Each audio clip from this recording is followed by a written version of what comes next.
قرآن حکیم، سیرت النبی صلی اللہ علیہ وآلہ وسلم، احادیث مبارکہ، فقہی مسائل کا بیان اور بہت کچھ انشاءاللہ تعالی جید علماء کرام کے ساتھ۔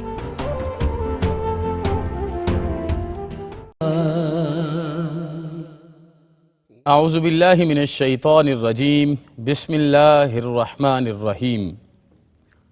قال اللہ تعالی وتبارک فی القرآن الکریم والفرقان الحکیم، رب زدنی علما، صدق اللہ مولانا العظیم وصدق رسولہ النبی الامین الکریم الرؤوف الرحیم۔ ابتدا ہے رب لم یزل کے بابرکت اور عظیم نام سے جو 70 کروڑ ماؤں سے بھی بڑھ کے زیادہ محبت فرمانے والا ہے، اور اربہ درود و سلام کا نذرانہ جان عالم کی ذات والا تیبار پہ جن کی تعلیمات کا صدقہ اللہ نے علم کو نور بنایا ہے۔ ARYQ-TV کے پلیٹ فارم سے حضور سیدنا غوث العالمین کی تعلیمات، آپ کی سیرت، آپ کے افکار سے مزین ایک اور خوبصورت نشست لے کے سید عتیق الرحمن آپ سب کی خدمت میں حاضر ہے، اور دل کی عطا گہرائیوں سے عرض ہے السلام علیکم ورحمۃ اللہ وبرکاتہ۔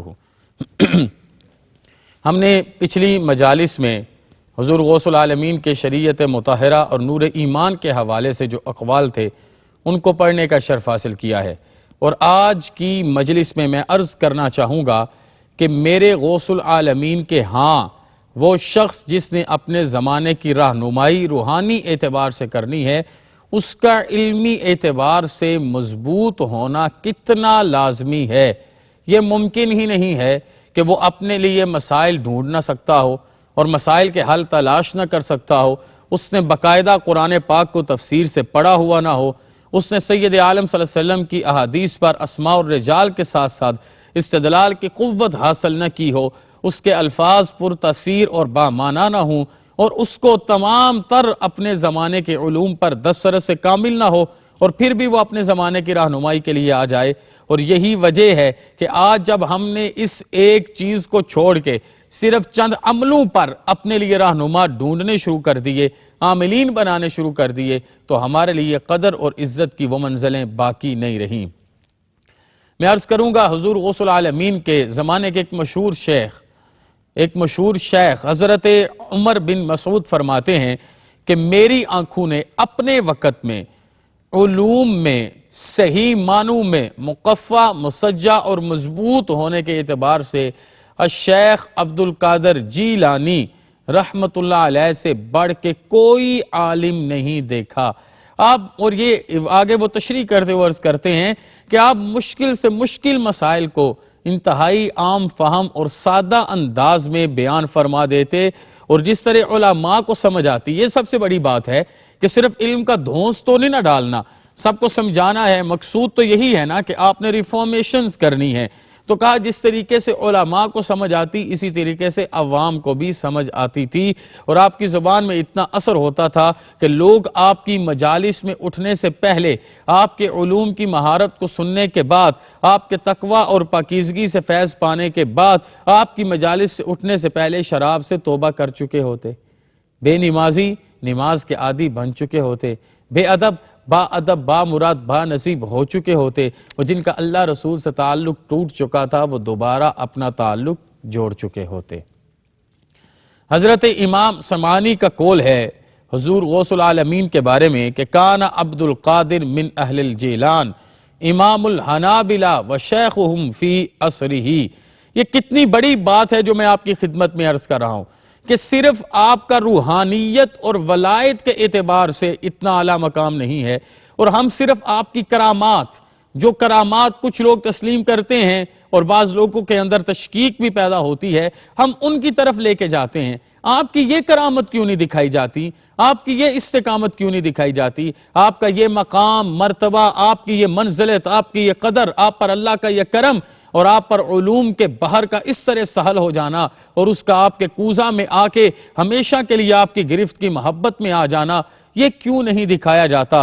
حضرت امام سمعانی کہتے ہیں کہ میں نے حضرت شیخ عبد القادر جیلانی کو اپنے وقت میں فقہ حنبلی کا سب سے بڑا امام دیکھا ہے، اور آپ اپنے زمانے کے علماء میں سے سب سے بزرگ، سب سے برتر اور سب سے اعلیٰ عالم، اعلیٰ پائے کے عالم تھے۔ ابن تیمیہ نے ایک جگہ پر حضور غوث العالمین کا جب تذکرہ کیا تو انہوں نے آپ کا اس طریقے کے ساتھ نام لکھا کہ قطب العارفین ابا محمد عبد القادر بن عبداللہ الجیلی۔ دیکھیے کہ آپ قطب العارفین ہیں، آپ معارف اور معانی اور مطالب کے سمندر سے غوطہ زن ہیں، اور جو آتے ہیں ان کو بھی سکھلانے والے ہیں۔ آپ علوم کے ماہر بھی ہیں، آپ ولایت کے ماہر بھی ہیں، آپ کرم نوازیوں کے ماہر بھی ہیں۔ جیسا کہ حضور غوث العالمین نے ایک جگہ پر ارشاد فرمایا کہ ہر ولی کے لیے ایک رہنما ہوتا ہے، اور میرے رہنما کون ہیں؟ یہ اتنا خوبصورت ارشاد ہے۔ آپ نے فرمایا میرے رہنما سرکار دو عالم صلی اللہ علیہ وسلم ہیں، جن کو اللہ نے کمال میں 14ویں کے چاند سے زیادہ چمک عطا فرمائی ہے۔ کتنی بڑی بات کہ جو درجے، جو کمال، جو اعزاز دو جہاں کے والی کو عطا ہوئے ہیں وہ 14ویں کے چاند سے زیادہ روشن ہیں۔ یہ بدر کمال بن کے آئے ہیں، اور میں سرکار سے فیض لے کے وہ فیض آگے امت میں منتقل کرتا ہوں۔ حضرت امام شافعی کہتے ہیں کہ میں نے اپنے وقت میں علوم دینیہ ہوں یا علوم عصریہ، یہ دیکھیے نا، یہ دونوں چیزیں ہیں کہ ایک عالم کی دونوں آنکھیں روشن ہونی چاہیے۔ آج کے ہمارے جتنے مدارس ہیں ان مدارس کو حضور غوث العالمین کے ان جامعات سے یہ فیضان لینا ہوگا، یہ سمجھنا ہوگا۔ آج جب ہم ایک خاص ماحول میں، اختلافی ماحول میں نکاح اور طلاق کے مسئلے پڑھیں، ایک اختلافی ماحول میں اپنے مخصوص عقائد کے مسئلے پڑھیں، اور وہ اختلافی ماحول میں ہی پنپتا ہو، شک کی نگاہ سے ہی اوپر چلتا ہو، تو ہم کیسے دنیا بدل سکتے ہیں؟ کیسے ہو سکے گا کہ دوبارہ 99 لاکھ لوگوں کو کلمہ پڑھنے کے لیے کوئی مرد فرید کائنات رنگ و بو پر آئے؟ غوث العالمین کا مرید اگر یہ کرم فرمانے پر آتا ہے تو وجہ کیا ہے کہ وہ اپنے وقت کے سارے علوم کو جانتے ہیں۔ اس لیے ہمیں چاہیے کہ ہم آج کے زمانے میں جنرل سائنسز پڑھیں، دین بھی پڑھیں، جنرل سائنسز پڑھیں، سوشل سائنسز پڑھیں، ماڈرن سائنسز پڑھیں، اور میڈیکل سائنسز پڑھیں۔ ہمیں اسٹرونومی کا بھی پتہ ہونا چاہیے، بائیو فزکس، کیمسٹری کو بھی ہم جانتے ہوں۔ ہمارے بچے لا گریجویٹس بھی ہونے چاہیے۔ اور پھر کیا ہو کہ انہوں نے جو دنیا کی جدید زبان کے علوم پڑھے ہوئے ہیں ان پر دین کے علوم کی چھاپ ہو۔ وہ ڈاکٹر جس نے میڈیکل تو پڑھا ہے لیکن اس کے ساتھ ساتھ وہ اندر سے پکا محمدی ہے، پکا محمدی ہے صلی اللہ علیہ وسلم، پکا مصطفی ہے۔ مجھے یہ بتائیے کہ اس ڈاکٹر کی شان کیا ہوگی، اس کا مقام، اس کے ہاتھ میں شفا کیا ہوگی؟ کیا وہ بغیر وجہ کے لوگوں سے صرف مال بٹورے گا، یا غوث العالمین کے ذریعے اس کے پاس آنے والے کی زبان، جب اس کی زبان سے 3 جملے نکلیں گے تو آنے والے کی ساری بیماری اس کی حوصلہ افزائی سے کافور ہو جائے گی؟ تو آئیے آپ دیکھیے، حضرت امام شافعی کہتے ہیں کہ میں نے جس اعتبار سے بھی حضور غوث العالمین کو پرکھا ہے میں نے انہیں امام تسلیم کیا ہے، میں نے انہیں امام تسلیم کیا ہے۔ یہ علوم سے لے کے ولایت تک ہر درجے پہ اولیاء کے بدر کمال ہیں۔ اور یہ کیوں نہ ہو، سرکار دو عالم صلی اللہ علیہ وسلم نے آپ کے پدر بزرگوار کو یہ خوشخبری عطا فرمائی تھی کہ اللہ جو بیٹا آپ کو عطا فرمائے گا اس کی اولیاء اور اقطاب میں وہی منزلت ہوگی جو میری انبیاء اور رسل میں سے ہے، جو میری انبیاء اور رسل میں سے ہے۔ آگے چلیے، حضرت عبد الرحمن ابن جوزی ایک بڑا خوبصورت واقعہ لکھتے ہیں۔ حضرت عبد الرحمن ابن جوزی اپنے وقت کے بہت بڑے بزرگ عالم تھے، لیکن آپ حضور غوث العالمین کی ولایت سے تو آگاہ تھے، لیکن آپ کے علم کی حقانیت اور دسترس اور پختگی سے آگاہ نہیں تھے۔ آپ کہتے ہیں کہ مجھے قرآن کی تفسیر کا بڑا شوق تھا، اور قرآن کے ظاہری معنی سے آگے بڑھ کے میں اس میں سے ایک ایک آیت کی کئی تفاسیر دیکھا کرتا تھا۔ کسی آیت کی مجھے 4 تفاسیر آتی، 5 آتی، 6 آتی۔ تو ایک دفعہ مجھے حضرت شیخ عبد القادر جیلانی رضی اللہ عنہ کی مجلس میں بیٹھنے کا موقع ملا، تو قرآن پاک کی ایک آیت پر بحث شروع ہو گئی۔ آپ کہتے ہیں کہ میں یہ سمجھتا تھا کہ اس مجلس میں سب سے کامل اس آیہ مبارکہ کے بارے علم مجھے ہے، کیونکہ مجھے 11 تفاسیر آتی تھی، تو میں ان 11 تفاسیر پر ابھی مان کر کے بیٹھا ہوا تھا کہ حضرت شیخ عبد القادر جیلانی نے ایک سحر قائم کر دیا، اور آپ نے ایک انداز سے تفاسیر بیان کی شروع کر دی۔ آپ نے 5 تفاسیر بیان کی، میں نے کہا 10 پہ جا کے رک جائیں گے، 10 بیان کر دی، میں نے کہا 11 پہ تو رکیں گے، مجھے 11 آتی ہیں، مجھ سے بڑا عالم کوئی نہیں اس چیز کا، تو اس سے آگے کیسے بڑھیں گے؟ آپ 15 تک جا پہنچے، آپ 20 تک جا پہنچے، آپ 25 تفاسیر تک جا پہنچے. جب آپ نے اس کی 29ویں تفسیر بیان کی، کہتے ہیں میں حیران رہ گیا، میں ششدر رہ گیا. ایک عالم دین کی دین پر اس گرپ کو میں نے اس سے پہلے نہیں دیکھا تھا. لیکن کہتے ہیں جب 29ویں تفسیر پہ پہنچے تو آپ نے فرمایا الآن نرجع من القال الى الحال. کتنا بڑا جملہ کہا، آؤ اب ہم قال سے حال کی وادیوں میں منتقل ہوتے ہیں. پہلے میں نے آپ کو علوم اور مطالب کے ساتھ اور معانی کے ساتھ تفاسیر بتائی ہیں، اب میں معارف کے ساتھ آپ کو بتاؤں. پہلے میں نے ظاہر کا علم آپ کے سامنے رکھا ہے، اب میں باطن کا علم آپ کے سامنے رکھوں. مطلب 29 تفاسیر بیان کرنے کے بعد آپ نے پھر اس کی روحانی خد و خال کھولنے شروع کر دیے، روحانی زلفیں سنوارنی شروع کر دیں. تو آج کے زمانے میں جو صحیح معنوں میں حضور غوث العالمین کا سچا پیروکار ہے، اس کو قرآن پاک سے یہ محبت کرنا ہوگی جو حضور غوث العالمین کا پیغام ہے. آپ کے شہزادے ارشاد فرماتے ہیں، دیکھیے آپ نے صرف عبادات میں وقت نہیں گزارا، آپ نے صرف تقوی میں وقت نہیں گزارا، آپ نے صرف مراقبے میں وقت نہیں گزارا. حضور غوث العالمین نماز ظہر سے پہلے 13 علوم، یہ بات سنیے جو عرض کرنے لگا ہوں، 13 علوم باقاعدہ طور پہ اپنے طلباء کو پڑھایا کرتے تھے، جو عصریہ علوم بھی ہوتے تھے، جو دینیہ علوم بھی ہوتے تھے. میری پچھلی کیو ٹی وی کی ریکارڈنگز میں نے باقاعدہ اس پر عرض کیا ہے، اسے بھی ضرور دیکھیے گا. لیکن جو سب سے بڑی بات یہ ہے کہ 90 سال کی عمر مبارک تک حضور غوث العالمین نماز ظہر سے پہلے قرات اور قرآن پاک کا علم خود پڑھایا کرتے تھے. قرآن پاک کو ورتل القرآن ترتیلا کے اعجاز کے ساتھ پڑھنا آپ خود سکھایا کرتے تھے. قرآن پاک کا شوق پیدا کیا کرتے تھے. قرآن پاک ہمارا حقیقی بکلیٹ ہے، اس کے سامنے رکھ کے کہ انسان کامیاب ہی تب ہوگا جب قرآن حکیم کے مطابق زندگی گزارے گا.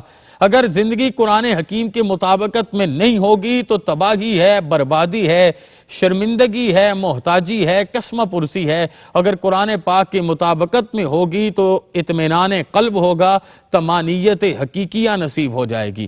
حضور غوث العالمین کتنے بڑے عالم تھے، آپ نے ان ساری چیزوں سے دیکھنا ہے. آپ دیکھیے حضور غوث العالمین کی مجلس میں نزہۃ الخاطر میں آتا ہے، جتنے مشکل اور پیچیدہ مسائل آتے آپ یک بارگی ان کو حل کر دیتے. مشکل سے مشکل بات آتی آپ حل کر دیتے. اور بہت بڑی بات جو عرض کروں گا، آپ نے صرف استاد تیار نہیں کیے، آپ نے صرف اپنے زمانے میں اپنے وقت میں مدرسین نہیں بنائے، آپ نے صرف مسلوں کے لیے امام تیار نہیں کیے، بلکہ سلطان صلاح الدین ایوبی نے القدس فتح کرنے کے لیے جس لشکر کو تیار کیا تھا، اس لشکر میں کثیر لوگ غوث العالمین کے دسترخوان علم کے فیض یافتہ تھے. انہوں نے آپ سے علوم پڑھے، انہوں نے آپ سے تربیت حاصل کی، وہ آپ کی شاگردی میں بیٹھے، انہوں نے آپ سے بے نیازی سیکھی، انہوں نے آپ سے تقوی سیکھا، طہارت سیکھی. وہ حقیقی معنوں میں جہاد فی سبیل اللہ کے مصداق اولی بن کر اٹھے تھے. یہ وجہ ہے کہ انہوں نے اپنے سے کئی بڑی قوتوں کو اپنے قدموں کے نیچے روند کے رکھ دیا اور جہاں بر کو بتا دیا کہ مومن تلوار سے بعد میں لڑتا ہے. حقیقی معنوں میں جو مومن کامل ہوتا ہے وہ علوم کی مہارت سے لڑتا ہے.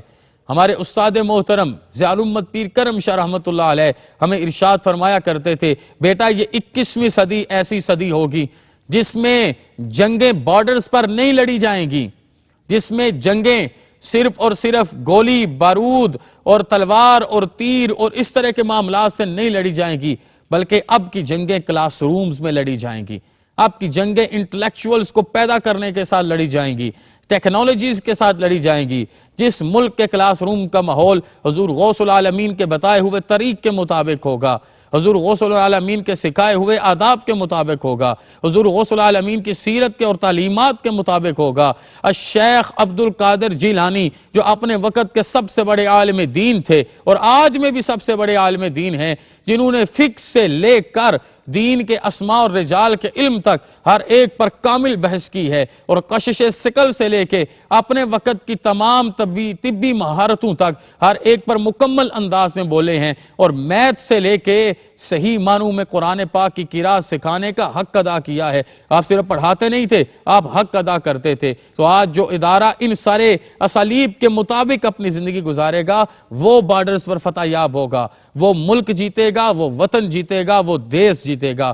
اور انہی ارادوں سے غوث العالمین نے مجاہد، سپہ سالار اور امام مسلمانوں کے لیے تیار کیے ہیں، جو بے تیغ بھی لڑنے والے سپاہی تھے، جنہوں نے اپنے وقت کی ساری سپر پاورز کو نیچے جھکنے پر مجبور کر دیا اور وہ القدس حاصل کیا جو ہمارا قبلہ اول ہے۔ آج اب ہمیں القدس کی یہ حالت نظر آتی ہے تو ہمارے اوپر یہ چیز طاری ہونی چاہیے کہ تب ہم کیوں فتح یاب ہوئے تھے، آج ہم کیوں فتح یاب نہیں ہیں۔ آج ہم نے صرف اور صرف ایک خاص قسم کے پیراہے میں حضور غوث العالمین کا تذکرہ کیا۔ اگر آپ جامعیت اور کاملیت سے ذات غوث العالمین کا احاطہ کریں گے، یقین کیجئے آپ کو کسی اور کے دروازے پہ جا کے دریوزہ گری کرنے کی ضرورت نہیں پڑے گی۔ اللہ آپ سب کا حامی و ناصر ہو، کروڑ رحمتوں کا نزول فرمائے۔ والسلام مع الاکرام۔